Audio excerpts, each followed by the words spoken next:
പ്രോപ്പറായിട്ടൊരു പേര് നമ്മൾ പറഞ്ഞിട്ടുണ്ട്. മോഹൻ എന്ന് പറയുന്ന അയാളുടെ പേരാണ് മോഹൻ.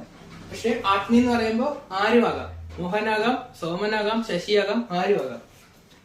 അപ്പൊ അങ്ങനെ കോമൺ ആയിട്ട് പറയുന്നതാണ് ആത്മി. അതുകൊണ്ട് തന്നെ ഇതിനെ ഇംഗ്ലീഷിൽ എന്താ പറയുന്നത്? കോമൺ നൗൺ എന്ന് പറയും. ഇപ്പൊ ഈ വീഡിയോ കാണുമ്പോൾ നിങ്ങളോർക്കും ഈ ക്രാഫ്റ്റിന്റെ ചാനൽ എന്താ ഇപ്പൊ ഇങ്ങനെ ഒരു വീഡിയോ ഒന്നും. വേറൊന്നുമല്ല, എൻ്റെ വീട്ടിൽ വർഷങ്ങളായിട്ട് എൻ്റെ അപ്പൻ്റെ കാലം തൊട്ട് ഹിന്ദി വിദ്യാലയം ഉണ്ടായിരുന്നത് പലർക്കും അറിയാവുന്നതാണ്. ഇപ്പോഴും ഞാനത് ചെറിയ രീതിയിൽ തുടർന്ന് കൊണ്ടുപോകുന്നുണ്ട്. അപ്പോൾ അതുകൂടാതെ ബാക്കിയുള്ളവർക്കും കൂടെ ഒന്ന് പ്രയോജനപ്പെടുന്ന രീതിയിലാക്കാൻ വേണ്ടിയിട്ട് ഞാൻ ഒരു ചാനൽ, യൂട്യൂബ് ചാനൽ ഹിന്ദി വിദ്യാലയം എന്ന പേരിൽ തന്നെ തുടങ്ങിയിട്ടുണ്ട്.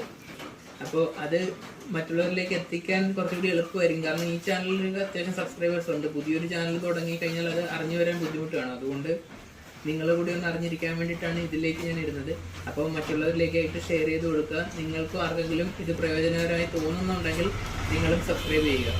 Okay, thank you.